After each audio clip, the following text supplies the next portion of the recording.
众朋友，大家好，欢迎收看10月之AM 新闻，我是嘉豪。最近有艺人摕到这金钟奖，所以逼出讲进前呢上空上胖，无要做兵的这个黑历史。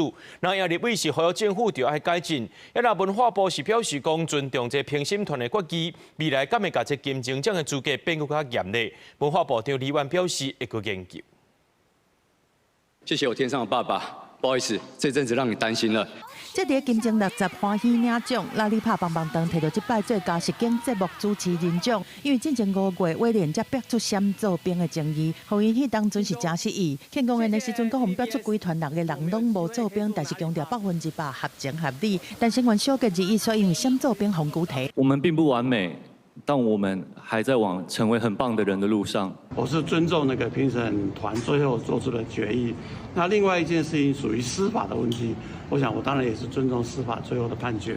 艺人闪做兵的案件，直小检警第3波搜索的对象，除了小杰，陈柏霖嘛捌得到第47届金钟奖戏剧节目的男主角 ，Energy 的苏伟是捌入围第61届金马奖的最佳男主角。伊所属的男团是伫第36届金曲奖得到最佳演唱组合和年度歌曲。小杰开始以做制作人的电视剧，伫第59届金钟奖得到真侪项入围。外界质疑刀兵和调奖资格认定敢嘛受罚。 我们来再演绎一下，因为我们金钟的历史蛮悠久的，我们可以再追溯回去，有没有这样的限制？主持节目是一件事情，那兵役的问题其实又是另外一件事情哦。当事人在面对所谓的这个社会观感不佳的一个状况哦，身为公众人物哦，也应该要虚心的检讨。韩国许多的艺人对于当兵来说是不仅是积极。 而且是非常非常有光荣感，作为我们平时所有全体的国人，甚至是年轻人有一个样板所以我们也希望不管是未来文化部国防部，我们都应该积极的来做一个宣导。在野党呼吁政府应该较紧来补破网，文化部长李万是表示讲，完全尊重主办单位，但伊嘛讲会搁再来讨论。记者综合报道。 新加坡最近要研究修法用鞭刑来对付一寡诈骗的犯人。国民党立委是认为讲台湾会当参考，也呼吁政府伫半年内进行可行性评估。不过，这法务部长郑明谦敢若讲会参考各界意见，也因为台湾已经签署联合国人权2公约啊。这民间团体认为讲，若准用这款退步性的处罚，国际形象会变甲正歹。 形容一声这大声，互嫌犯是惊甲当场停止动作。正正滨东县一个60岁查某人，其实着网络交友的投资骗局，互诈骗投资10几万，警方卖好几啊天，都要用裁判枪去掠着姓黄的车手。因应台湾诈骗的事件真正足多，政府去年才修订通过打诈司法，但是在野的立委认为无够，呼吁应该研究仿新加坡的鞭刑制度。 我们改想的做法是，我们如何从速审速决，而且能够合理的刑度。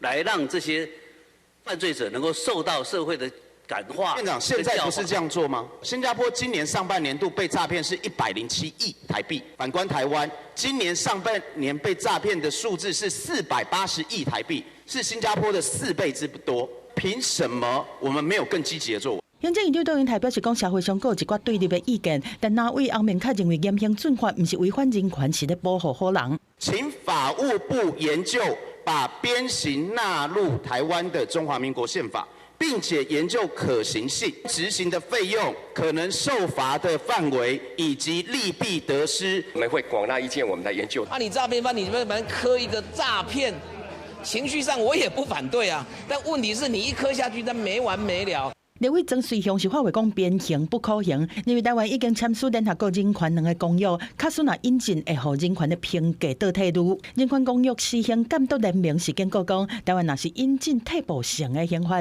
对国际形象、国际革命拢敢若歹处。会导致某一些先进注重人权的国家拒绝跟台湾合作，可能有一天没有办法透过司法互助或是引渡。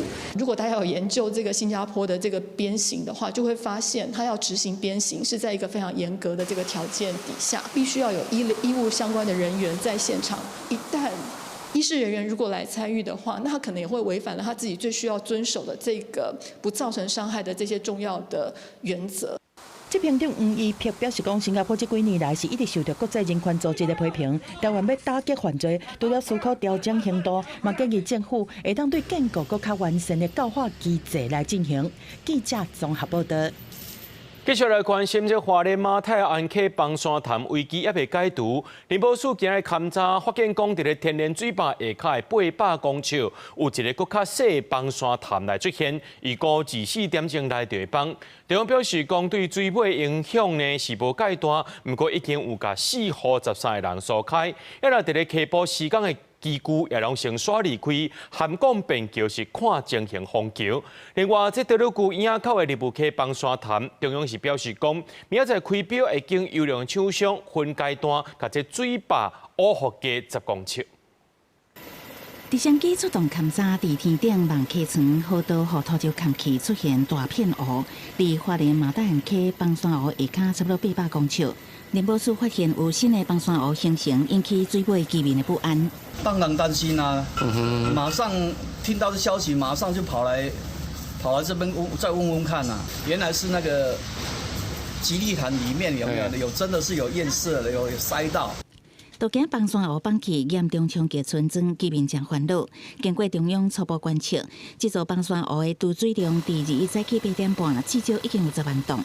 若是当地继续落雨，24点钟内就会溢流。小型淹塞湖可能没有多大，它的蓄水量目前10万吨，那即使蓄满也只有60万吨了。好，那60万吨其实水量是不大。那从上游下去，下到底下，即使全部都下来，大概抬高也是60到70公分。虽然中央表示新形成的崩山湖满水位差不多60万吨，就算发生溢流，影响范围嘛无大，敢若少数会影响到。不过已经提早撤离大马爆发后壁较低地区的保全户。那船长甲警方这人嘛拢有到场伫注意。已有新的堰塞湖形成，并可能溢流，请乡亲远离河道。一直广播提醒加紧撤离入户，伫水尾溪床所巡施工的重机具嘛停止相关工程离开。不过暗港便道已经开放，万一崩山湖崩起，用路安全同款会有危险。因为马太安溪堰塞湖下方有新形成一个小型的堰塞湖，在台九线马太安溪桥变道，随时预警性封闭。那马大安溪崩山湖中央正注意，同款维持红色警戒，要伫太鲁阁影仔口形成的立务溪崩山湖，21的上升观测，离坝顶差不多2.94公尺，准公机具到坝顶周围，不过相关的港坝工程挑战真大，目前也未开始。原来的业者，因为他开的价钱太高了，所以说我们没有办法接受，所以说。可能我们会用比价的方式，找优良的厂商来比价。那原则上，明天下午会来开标。中央回应，相关的工程施工会伫22开标，选优良的厂商，一定分阶段降污10公尺。公视新闻采访报道。花莲的光复商港虽然有开放上课，不过这中昼顿却是有钱无地买。这礼拜是有民间团体来斗煮饭，那准备长期配合的供应商，到单是找不到。另外，这德鲁区影仔口崩山潭依切红色警戒，林保署花莲分署表示讲，目前这水坝呢，水位离天然水坝的水坝顶还有3公尺，会派人去处理，希望这水会当赶紧来消透。花莲光复商港顶礼拜开放实体课程，不过学生的中昼顿煞出现问题，因为市区真侪餐饮业者拢也在复管，所以学校有钱也订不到中昼顿，不方便，可能还要绕到很远的地方去买。店家都关了，很难找到。住宿学员他的早餐跟晚餐我们要一并同时考量，那所以在学生用餐这个部分，最近有一些慈善团体来帮我们媒合这个所谓的义主团体来帮我们协助供餐。义主团体能够撑多久，我们不知道。校长表示，全校学生甲大学生1、2、3顿费用2万元，一个月估计超过40万，保证这当以各界先款先自用。好在在这礼拜有义主团协助免费供餐，另外花莲光复复管。特别关心特别重建总协调官桂田祥表示，如果这只能伫中央下调甲马太安溪崩山湖的红色警戒。调降不代表我们转型会跟着走，我们的转型还是按照我们的步调去进行的。镜头转去花莲太鲁阁堰出口崩山湖，有缘维持红色警戒。林保署花莲分署指出，因为早暗落雨，早起监测水位到离坝顶大约2.94公尺，继续有咧泄漏，现场时间真悬，也咧调坝顶推进，希望减加坝管，挑战有缘未遂。坝顶的施工环境真的是不佳。好，那如果能够尽速施工的话，我们是希望能够加速它的溢流啦。哦，我在强调说，这个溢流不是不好，好，因为它的水体不像这个马太安溪堰塞湖这么大量，哈，所以它即使下去，可能我们评估对于我们在我们的影响范围之外，哈，应该都不会有太大的影响。对于太鲁阁演出口帮山湖规连线表示，关键的业者开价收悬，刷落来会找优良厂商来比价高开标，只要开好了后，水会当慢慢的流出，都袂有灾害。公司新闻采访报道。受到这低压带含东北季风影响，北台湾继续伫咧落大雨。这台北市阳明山的擎天宫雨水量上惊人，今仔日的累积雨量已经超过400毫米啊！这2天落来累积雨量已经超过870毫米。迄个文化大学是直接改做线顶上课。另外，新北市的平溪这2天雨水量加起来也超过着650毫米。其中这10分水墙因为这水伤过大，拢规个变做是黄色的水流。这代替平溪线因为石头啊放落来，也拢来停驶咯。风神台风侵袭，加上东北季风发威，十分瀑布持续受到大雨的影响，河水一波接着一波倾泻而下，整个暴涨，出现滚滚黄流。台湾版的尼加拉瓜水墙完全变款，新北10分水墙水真大，那亲像伫冰冷，水墙下骹有一连的水花，看起来真壮观。强本效应一直伫落大水雨，大台北地区东北角雨势惊人。没有客人来啊。没有车子没有开啊，就是这会很大，不会讲啦，那雨量很太大了，就一直下一直下。对，都没有修。观光胜地平溪车站一个人客都无，大部分的店面铁门救落来伫休困，代替平溪线沿路部分路段出现路石、土石崩落。为22日连续2天停开的唔拿铁路，山路嘛真无安全。新北市平溪雨下了2天，山区边坡随处可见排水沟变成小瀑布，可以看到现场排水沟的水大到来不及排出，一路蔓延到马路上。另外，基隆港一只港轻游驳船风流8号，好亲像入水，船尾严重车起，险啊沉船。高雄部航港局指出，早起接到通报，经过调查，这只船停航状况，船顶无污油，无人员伤亡，是不是因为风雨影响才沉船？还佫咧调查。大水雨伫湘北、基隆、宜兰一直落。尤其台北市阳明山雨真大，为20日开始2天累积雨量，擎天宫累积超过870毫米，换埔7站嘛超过850毫米。文化大学学生囡仔举雨伞正歹行路。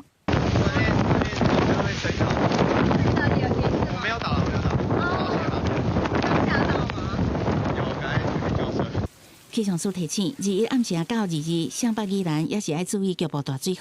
对宜兰东边低压环流渐渐向南甩，预估暗时宜兰北花莲地区落雨会渐渐增强。若是雨较温和，恐惊要等到拜5暗时还是拜6早起。只不过北部花莲山区也是会有局部大雨，袂使无注意。公司新闻采访报道。德隆市有家长指控讲，这因读4年的后生在上体育课的时阵，这体育老师用球甲囡仔击，而且击到头壳，那害伊受伤，搁在脑震荡，也批评学校拢无要无紧。不过学校强调讲，经过调查，有甲这老师记过处分，而且无要继续聘请咯。原来教育团体是认为讲，这是牵涉到体罚和虐待。因也认为讲，这款闪避球有人叫做是肉球的运动，无适合摕来上体育课。囡仔多边的喙皮出现大面积的乌青，有家长出面指控讲，伊读台中市太平区一间国小4年的囝，6月上体育课的时阵，互体育老师摕闪避球直接牵伊的身体，佮叫伊袂当闪，害伊红牵着头，被伊诊断有侧伤含脑震荡。其他佮有几个学生嘛有同款的状况，甲学校投诉真侪摆，学校拢消极处理。被老师用独立球 K， 我就这一点就充满了自责。那小朋友很害怕，他甚至在半夜的时候睡觉的时候都很不安稳。那时候休息大概1个礼拜之后去学校，老师就说他在保健室，因为他头又开始晕了。学校和教育局讲，这个体育老师是代理老师，伫6月收到家长的举报了后，7月初就成立调查小组，8月底调查结果出来，认定这个老师教学措施失当，记过处分，而且未搁续聘。经过我们的考核委员会。根据调查的内容里面，有部分可能适当的行为，我们有跟他做惩处，立即督导学校进行调查，这名体育老师是代理教师，学校调查作出惩处，已不再续聘。教育局重申不容许任何形式的体罚或不当对待学生之行为。教育局敢应该取消闪避球的课程，最近几年嘛引起讨论。日本教育基金会认为讲，红叫做讲马球的闪避球是一项有攻击性的暴力游戏，无应该红看作是球类的运动。教育单位应该定心思。我非常反对躲避球，它的目标是人，他用球打人，它是一个非常暴力的游戏，不是一个运动啊。日本呼吁讲，这个体育老师的举动已经明显涉及体罚和苦毒囡仔，台中市政府应该搁再介入调查和了解。记者综合报道。即摆有规定哦，咱去唱水时阵，人袂当去摸这石龟，若阵石龟收来表你摸，嘛是袂当摸。这屏东小琉球是这海龟重要生态地，有民众顶礼拜伫遐唱水，头毛互这石龟当作是海草，竟然去夹伊的头毛。海保署含县政府拢提醒讲，唱水时阵上好是离这海龟1.5米以上，除了避免干扰，嘛袂因为讲去摸到海龟去互罚钱。唱水客当地小琉球海峡探索海底世界，看到一只海龟好奇收近，后一秒就咧揢唱水客头毛，画面有淡薄仔趣味，互翕的人挡袂牢笑起来。屏东小琉球海峡是海龟重要的生态地之一，海保署观测。当地最近几年海龟数量上高峰会当达到数百只。有唱水教练认为，小琉球保育推广有成果，加上大量游客从事水上活动，让部分海龟变得唔惊人，可能安尼将人的头毛看作是海草。头发在海里面这样飘逸的时候，他会以为我们头发是海草。所以他就想要吃看看，有时候还会被他那个脚蹼打到，就是像那个鲨鱼一样，就好奇会去触碰，只有嘴巴可以去试试看，就尽可能的避开而已啦。海龟游的速度比人紧，可能会为背后偷食，吸到唱水客。因为个民众就安尼忍不住去摸，也是调工伫海龟垂食的动作等待，一旦互检举以上，那互认定构成骚扰行为，以野保法会当处1年以下有期徒刑，也是处6至30万不等的罚金。如果说是刻意有阻挡海龟的觅食的路径的话，没有去主动回避，可能也有涉及到骚扰海龟的部分。要保持适当的观赏距离，同时要记得友善赏龟5不原则：不触碰、不打扰、不喂食、不追逐、不伤害。海保署提醒民众，看到海龟挖紧的时，爱主动让开，保持1.5公尺以上的距离。除了降低对海龟的搅扰，也会当避免接触证据，守住家己的钱包啊。公视新闻采访报道。港湾市东部这名温无小港来看，这新竹北站，搁再发生比特犬的攻击事件。民众空狗散步时阵，数一只无白锁啊、无挂喙蓝的比特犬撞出来，甲一只当咧散步的狗仔夹颔棍夹到流血流滴，空喙是真大空。落尾东部所去查，发现讲这只比特犬无登记，主人也无甲狗仔管好势，罚这个主人8万6。民众看狗仔散步，路边雄雄撞出一只比特犬，甲狗仔颔棍直接夹落去。附近民众看到，赶紧来斗3工揪一段时间，才甲2只狗仔分开。不过，互比特犬夹到的狗仔颔棍有10公分的空喙，赶紧送医。我反应还没有反应过来的时候，它已经咬上来了。对，然后那个时候早上10点多。这边还没有人，我就一直大喊说谁家的狗。我当下的情况真的非常紧急，我们只想要赶快把狗分开。然后一分开的当下，最后来帮忙那位先生就大喊说他是比特，你赶快报警。新竹县东保所接到通报了，拜下晡派人去了解，发现比特犬主人饲比特犬无登记，已经违法。佮加上东港无替狗仔挂安全喙罨，也无甲狗仔牵条的，再造成这桩攻击事件。按照动保法，先罚8万6千块。在比特犬的部分，它是没有做一个登记的动作，这个部分我们会裁罚5万块。然后在它也没有施打晶片，这个部分我们会裁处新台币3000块。另外就是在外出它没有做适当的防护动作，这个部分我们也是依照动保法的法则去裁罚新台币3万元。然后它有造成其他动物犬只的一个受伤的状况，我们也是裁罚新台币3000元。动保署提醒民众，饲宠物除了拢需要登记以外，带狗仔出外散步一定要用锁啊看好势。若是较危险的宠物，亲像比特犬这款的狗仔，一定要挂安全喙安，避免发生意外。记者杜君和新竹报道。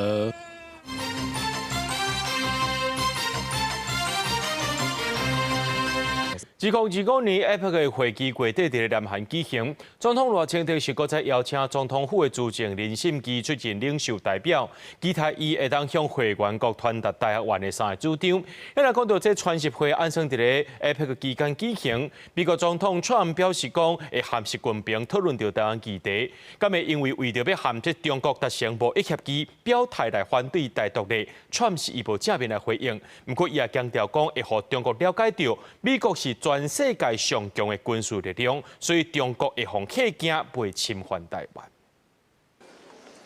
2025年 APEC 月底会伫南韩庆州举行，总统赖清德再度邀请总统府主席林信基出任领袖代表，佮希望林信基向各会员国传达台湾努力强化经济转型，关键分享新区产业经验，甲动力加速 AI 发展的3项主张。我们非常乐意跟理念相近的经济伙伴分享发展半导体等先驱产业的经验，并透过加深对彼此的投资与经济上的互补，来深化区域的合作。我将善用这一次代表赖总统出席 APEC 经济领袖会议的机会，积极的与各 APEC 的会员的领袖代表以及企业界的代表交流。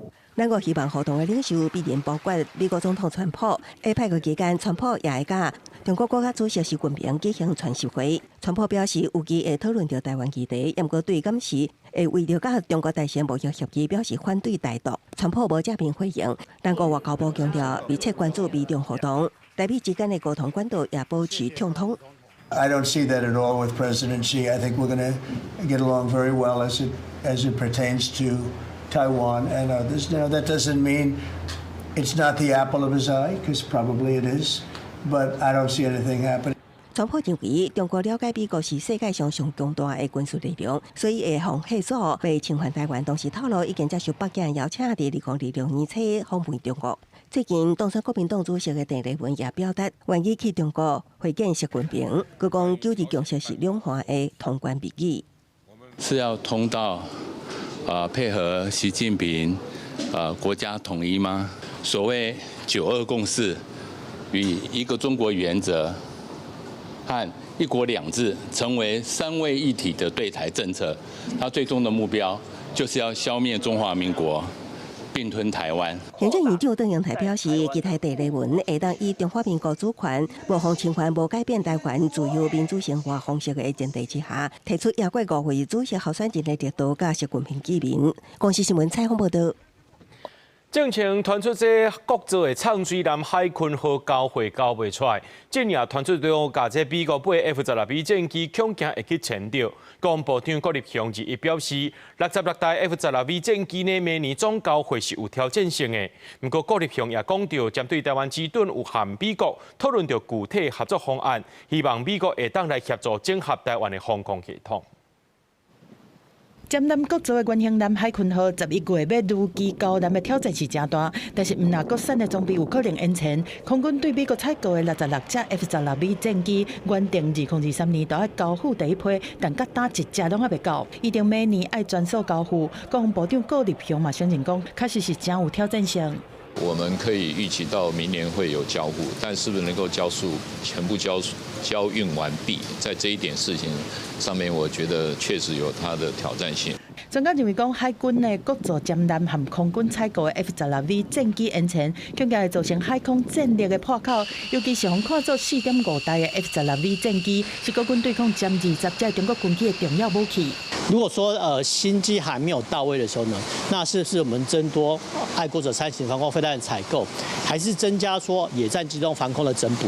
美国对台湾的军售是一直传出延前交付。参加美台国防工业会议的咱的国防部军备副部长曾秋明表示讲，伫台美的会谈内面，美方有诚意要解决相关问题。针对台湾的部分，美方有专门部门单独处理，嘛强调针对台湾之盾，有和美方讨论具体合作方案，帮助整合台湾的防空系统。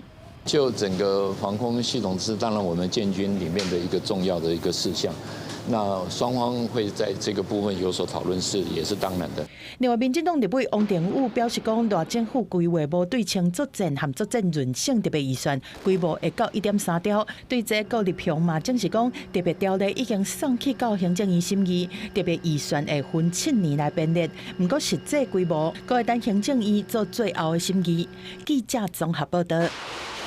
中央航空的空服人员过身，虽然公司有出面回失的，不过工会认为增加制度也是无解决，所以因打算伫咧10月26日中央办马拉松活动迄天，发起穿白衫来表达诉求，要求公司爱改善制度。不远的世界现在因为失去了一位伙伴而风雨交加。中营有空服员因为破病，搁继续上班，尾也不行过往，引起外界批评中营的请假制度太过酷刑。虽然中营高层17有开记者会回释咧，也讲会检讨，但是通风市空服员职业工会不满公司无直接回应请假制度的争议，所以打算伫10月16日中营办马拉松活动的时，呼吁大家穿白衫来声援。人的代表。然后向董事长林宝水以及总经理孙家明呈上我们的陈情书，还有白色玫瑰，请2位收下我们的话，不要回避，也请公司正视并改善现行的请假制度，还有企业文化。另外，针对顶一日民航局长伫立法院备询的时，讲空服员无牵涉弊案，引起争议。空服员职业工会也批评这款讲法是非常无尊重专业。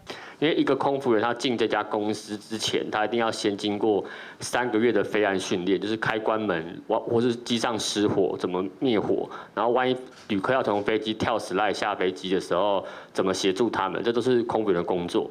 工会强调，10月26日的马拉松活动，因袂去伤害任何人，也袂去影响本身的活动，只希望邀请民众穿白衫，打空服员请假无罪标语，用温柔的方式来表示哀悼、表达诉求，互请假无罪，唔那是口号尔尔。记者陈心东、曾俊佑台北报道。114年全国运动会伫咧云林举行，高雄市代表队已经摕到22块金牌。不过，这女子篮球队所传出喊过的代志，因为无早选手前互裁判判断讲失去资格，规定人也未比赛就输去。那高雄市政府表示讲，会等比赛结束了后进行检讨。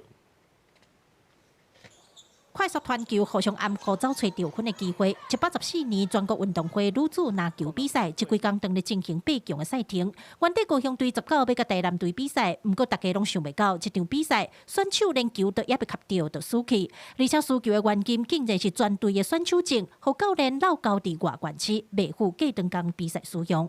他们没有坐那一部车回来，结果选手证呢就是放在车上，没有拿下来。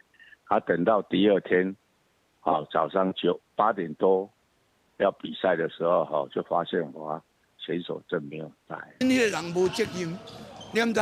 无责任，啊个顶面未严，下骹就散，顶面正，顶面在。下骹才会知。选手证集中保管，不过负责保管证件教练所甲物件漏交伫外馆区，和裁判直接判高雄市代表队失格。有议员碰这种代志，竟然会发生伫咧全国性的比赛。高雄市的管理改站到底是倒一粒螺丝说无安？高雄市运发局不要只会当这些协会，还有这些体育总会的财神爷，也更应该要去实际的督导，不要让这件事情成为高雄体坛的笑话，让螺丝掉满地。篮球委员会必须针对这一次的缺失来进行检讨。那不过现在还是在这个比赛的一个期间，相关的这个检讨，我们也等球队回来再来讨论。高雄队第1场输大包，第2场对台南因为无证件红判失格输去，第3场赢台中，1胜2败成绩，敢若会当甲金门拍5-6名。因为无证件无法度争取更较好的成绩，对辛苦训练的选手来讲，真正损失上大。记者柯家族柯兆勇高雄场报道。台南出现今年头一回，这本土天狗节只写到2个人确诊，加上带病入境3个人拢伫咧南区共一间工厂的员工，将可能是伫咧工课场所群聚感染。卫生局赶紧去到工厂宿舍和社区处游啊。透早环保人员针对户外水沟全面加强喷药确保大家所在拢爱喷较够，要防止天9月疫情摊开。根据疾管署20公布，台南增加2个本土个案，拢是20外岁少年仔。伫南区同一间工厂做工，研发是工课场所群聚感染，即阵患者拢伫病院治疗，病情稳定。不过这嘛显示出有本土传播的风险。2例登革热本土病例，那为南区工厂群聚。那在这边要呼吁我们的雇主跟仲介业者，如果移工有出现疑似登革热症状，请立即通报卫生局。如果没有通报卫生局，将依传染病防治法处新台币3000元以上15000元以下的罚款。这是台南今年头一摆出现本土天9月确诊，隔一摆出现2个。卫生局调查发现，感染源哪像是同一个工厂，来自菲律宾9月底入境的外籍移工。卫生局已经针对工厂宿舍甲徛家，拢完成环境消毒，嘛扩大采检174个接触者。即阵当地社区嘛提高警觉，出动人员，逐工来清理。每一期那个症状会不一样，可是你交叉感染。那个病毒交叉的话，就是会变成重症。在工厂内底发生的，安尼但是伊的户籍都伫阮这里安尼我都迄个嘛是来担起这个责任来做。礼拜一开始，阮有一个迄个区级会议这个里长有一个共识马上每一天我们连续要1个月的时间全部拢做知青的工作。因为天9月拢伫热人，结果10月底地转好，市府嘛呼吁大家，虽然天气豆豆转凉，不过也是爱定期摒扫环境，才通防止疫情扩大。记者苏台南采访报道。要注意风险，就赶紧去面对疫情，唔通急皮皮。这疾管署公布，顶礼拜类流感门诊急诊人数已经是连续2礼拜拢降低，算是讲度过这波高峰期。不过疾管署也讲，并无代表讲这已经无风险是因为预测讲这12月到旧历过年之间，还佫有第2波高峰期，而且为着流感的人数会快速增加。10月第1波流感已经度过高峰期。根据疾管署的统计，门诊急诊人数比前一礼拜降7.8%，不过也是袂当无要无紧。疾管署预估天气会愈来愈凉冷，接落来更有第2波的高峰。大概未来的4周呢，大概都会呈现波动或是缓慢下降的一个现象。到了12月初或者12月中左右的时候呢，可能会上升的速度会比较快。那可能上升之后呢，可能到了农历的一个前后呢，会到达巅峰。根据疾管署的资料，顶礼拜国内增加53例流感并发重症的病例，含10例流感死亡的个案，其中死亡个案上少年敢若40多岁，本身有糖尿病，因为无注疫苗，带医加5天就过身。这一例40几岁的男性是住在北部，那他本身是有糖尿病，那他是没有接种本季的流感疫苗。那在住院期间呢，也经过检验就是有给这个流感抗病毒药物，不过他的这个肺炎症状还是持续的恶化，所以他是在这个住院的第5天不幸的过世。另外，最近受到东北季风影响，连续几日透风落雨，感染类鼻疽风险提悬。疾管署表示，对年初到今，台湾拢总有68例类鼻疽本土病例，其中以高雄市50例上侪。大部分是69岁以上的长辈感染。疾管署提醒，类鼻疽暗作期真长，有21天。若是有头痛、发烧、皮肤烂的情形，爱赶紧叫医生治疗。记者陈选林旭凯台北报道。中华邮政伫全台湾有7700多台乌托派伫斗上批，为了环保，这邮局今仔宣布成立3轮电动乌托派车队，因为即马批较少、货较侪，电动车唔但会当减少碳排，而且佫会当载佫较侪货。中华邮政推出新型的电动3轮机车，运量有加较大。之前2轮的敢会当放批，甲6个至8个包裹，即马改做3轮的，运量增加超过10倍。后箱里面的承载力可以达到80颗以上，我们便利箱1号包3轮的电动机车比2轮的较稳定、较安全。前后轮有增加档案系统、甲目库的辅助。中华邮政解说，主要是因为即马批的量减少，电箱包裹增加，所以就要转型。不过电动车长时间电会当走的距离，敢有够用？董事长王国才讲，目前先推出44台伫邦桥、沙田堡等等的都会区试办，即届找2间业者合作。现在都是在测试的一个阶段哈，所以我们就跟提供的2家厂商哈也谈好，如果未来真的全面使用的时候，包括换电池的地方、充电桩哈，这个都是要妥善准备好这样。中华邮政讲，根据目前的测试，3轮的电动机车若是空车，充一届电会当走75公里，不过若载60个包裹，会缩短做65公里。所以这届试办希望掌握实际的情形，才看敢要扩大推动。也让交通部认为这有带头的作用。抛砖引玉，来提升国内企业还有民众来使用电动机车的一个这个意愿。目前中华邮政拢总有7780台奥多麦，电动机车的比例是46.1%，将来会继续采购，按算到年底会当达到50%。中华邮政讲，甲传统柴油的奥多麦来比，一台电动机车一年会当减少碳的排放量有471公斤。记者综合报道。人讲拆家将关在，不过这桃园刑事警察局也甲 AI 巡防系统升级啊，分析地理位置、时间等等，显示这诈骗共犯接触的地点伫倒位领钱，互警方抓诈骗更加有效率。民众无正常领钱，柜台人员常常是阻止诈骗的第一线。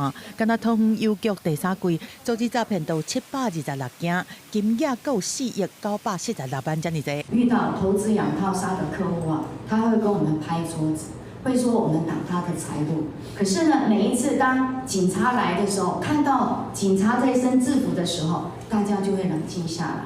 高局警政署105打杂仪表办的统计，对114年1月到9月，桃园市警察局拢总查到诈骗集团265件，嫌犯2135个人，查到诈欺车手1268件，嫌犯有1496个人，其中9月受理诈欺案件拢总有1644件，财损的金额有7亿6980多万，和8月比是减1亿1274万外。面对诈骗案件一直拢遮尔多，桃园市刑事警察大队是推出 AI 巡防系统搁升级，是全国第一个创车手提领热点时间功能，要用这新的功能，互诈骗走袂离。那这个事情结合我们的警车的系统，在一个车手最容易提领的地方里面，我们可以精准打击。那除了提醒同仁在执行的重点之外，这些资料我们也可以把它整理做分析。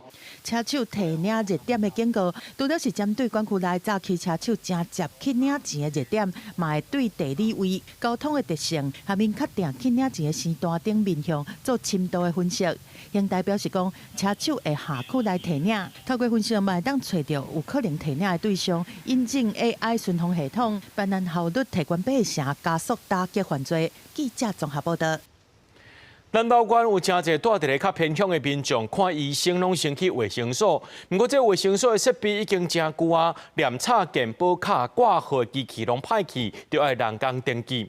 另外，这公务奥多拜有100多台，超过10年，烦恼讲这医护人员徛出门会发生危险，机关是要求县政府赶紧换新的。我要看诊啊，我还得看医生。民众到卫生所互医生看，无法度直接插健保卡，也需要人工一个一个处理。另外，全县的卫生所有130台公务奥多拜，501台徛超过10年。南投县有议员也批评卫生所一寡基础设备煞真老旧，为卫生所甚至冰箱害气，无法度保存费就才会减退。去病院就那种插卡，遐搁爱人工报道嘛，浪费一个人力在那边，可能需要改善。卫生所的这个摩托车方面，我觉得如果没有办法及时的来改善，是不是用这个差旅费的补贴啦，或是油资的补贴？被结合个案啦、疫苗的施打啦、幼儿园的管理啦、学校管理啦，这个都需要我们公卫机车的一个协助出门。真的是比较老旧的。像我们南投市卫生所因有的机车。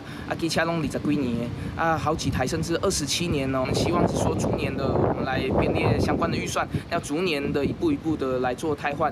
机关也讲，全县13乡镇市卫生所，拢总有130台公务奥多摆，其中81台使用超过10年，甚至有20多台徛超过20年。卫生所医护人员若要去访视个案，到社区也是学校宣导才会工课，出勤的安全拢互人烦恼，要求管府爱重视，赶紧换新。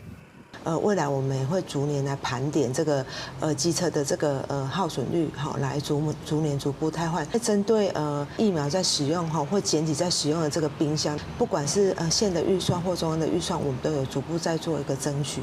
南投县政府回应，即马当前若骑家己的车出差超过5公里，拢会有补贴。也若卫生所的健保卡电子报到系统，伫11月底会完成建设，后续也会清点设备，并预算伫5年内完成。记者邢平仪南投报道。槟榔九如有农民种出一种号做西瓜界 LV 的马卡龙西瓜，细细粒仔正古水，皮薄个甜，甚至会当挂皮食。上届特别就是这种西瓜农民本地是一位电脑工程师，因为家庭因素，该种西瓜煞变出一片天。皮看起来深色，佮小可反光，比一般的小叶仔较细粒，切开是红肉。这是九如农民培育成功的马卡龙西瓜。果子肉看起来和大西瓜要同，毋过皮薄较无籽，因为大细粒拄啊好。有民众看到就摸一粒食看卖。也有好奇，但是也觉得这个拜刚好，一个小家庭刚好。所以它这种小颗虽小，但是它的果囊还是有那种沙子口感。还算不错，而且甜度还够。发马卡龙西瓜的农民陈文全原本是电脑工程师，因为想要陪太太做伙照顾丈人，决定转来做事。因过拢种枣仔和青苦瓜，今年头摆挑战种马卡龙西瓜。7、8月时拄到天气歹，雨水济，种袂顺利。毋过翁仔某细意照顾，逐粒西瓜用网地吊起来，落尾总算收成。因为我们第一批收果完之后，后面这边刚好遇到台风下雨，所以这边的果味就会参差不齐。然后就持续上去了。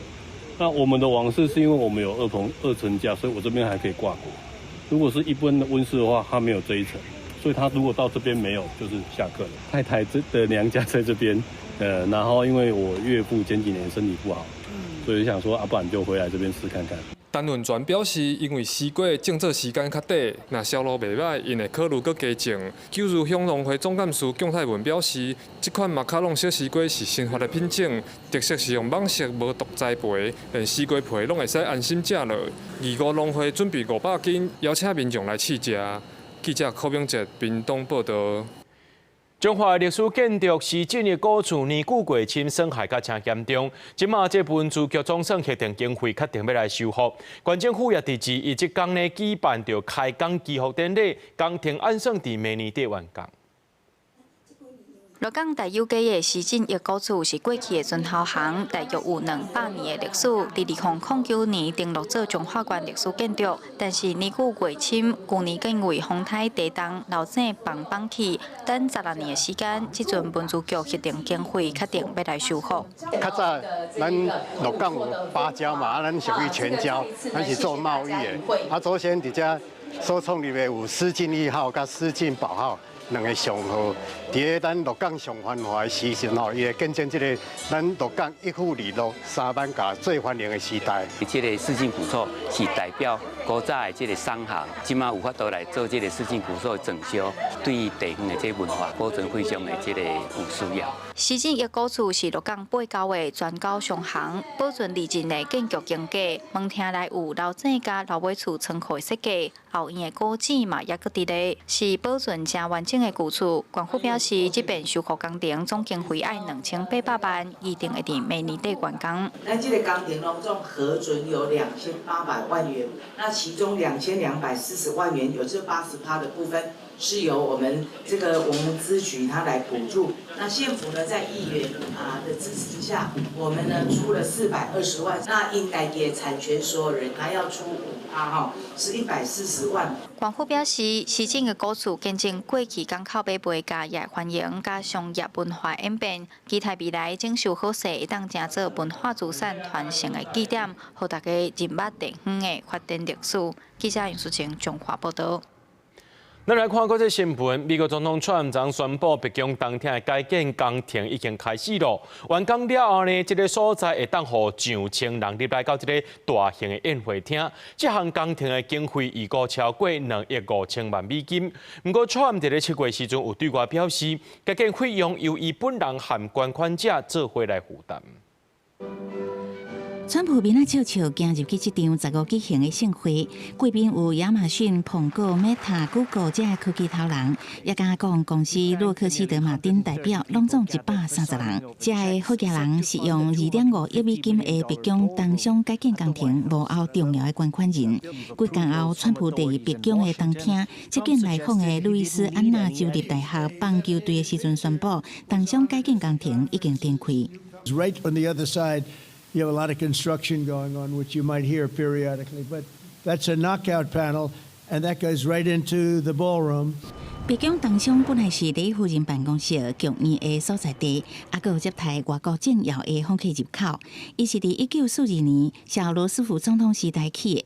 路透社报道，白宫东商下边还有一个总统紧急避难用的碉堡。川普会想要改建成大型宴会厅，主要是白宫内部宴客空间不足，常常被逼爱伫白宫南边草坡啊大天道。You know, we're building right behind us. We're building a ballroom. They've wanted a ballroom for 150 years, and this room holds 88 people. And the new one will hold 999 people, which is a difference. I say 999 because I didn't want to crack 1,000. I didn't want people to get concerned. 东商的改建是美国白宫1世纪多年来上大的改建工程。伫这进前，川普已经把长圆形办公室换修伫搁较华丽显目，搁重新铺设白宫玫瑰园。未来新打造的东商宴会厅，会当1000人入来，而且四面壁拢是防弹玻璃，空间这么大，会当伫室内举行一场总统就职典礼。川普的建筑梦阁毋若安尼，伊伫甲全美国金主参会时阵，阁展出模型，表示家己想要伫华府林肯纪念堂附近打造叫做川普凯旋门的大宫门，3个无语寸笑的其中之一，比法国的凯旋门阁较大。公司新闻洪如梅编译。APEC 峰会这个月31日在南韩庆州举行。这庆州、河南、台南是姊妹市，有真侪文化遗产，互叫做是无像唯一的博物馆。当地民众拢认为讲会当伫遮举办 APEC， 因是真骄傲。那美国总统川普和回答执行长黄仁勋，也各国的领袖和企业代表拢来到位。即马南韩政府也要提悬慰安的规格咯。亚太经济合作会议 APEC 年度峰会会伫这个月底伫南韩庆州登场。宣传影片中除了有这届峰会的宣传大赛 ，K-pop idol 举地之外，南韩总统李在明更较有出现，打扮做天气病指挥的地勤戏剧员。古城庆州是新罗王朝的古都，有真侪佛教文物，甲联合国教科文组织的世界遗产登记，一直是学生校外教学，还是韩国历史的重要目的地。不过自从庆州接了 APEC 峰会了后，这个将传统观光古城转型做国际级的合作中心，外国观光客的比例也大大提升。 제가 처음 할 때는 국내 분들이 그중 퍼센트가 90%면 외국인들은 한 10%? 지금의 같은 경우는 외국인들이 30% 정도를 차지해요. 南韩海洋检察厅队员伫庆州主要风景区普门湖4号位加强巡逻，佮执行水下搜索。本届 APEC 峰会除了有美国总统川普会借机会甲中国国家主席习近平见面之外，也包括美国 AI 晶片头人回答执行长黄仁勋在内，大约1700位全球产业界领袖会参与企业领袖高峰会，所以南韩会出动上济大约18500名的警察。 特勤甲海巡人员，佮部署反无人机装置、装甲车甲直升机加强演练。 해양경찰은 APEC 정상회의를 앞두고 경호안전통제단과 함께 경주, 보문호수 일대에서 테러 및 각종 불법행위 예방을 위한 집중 순찰과 감시 활동을 강화하고 있습니다. 除了庆州，首年也等咧各项加强安全演习。为20日开始，南韩的全国恐怖攻击警戒等级也为第1级的注意提升到第2级的戒备。另外，庆州是将等级升到第3个警报。公司新闻新罗北编译。咱最后来看明仔载天气。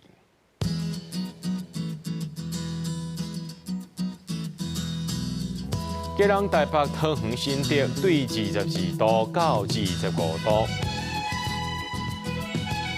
了日台中中华南投云林对22度到29度，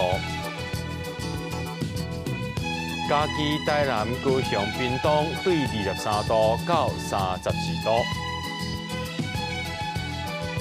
宜兰花莲台东对23度到30度，平湖金门马祖对19度到26度。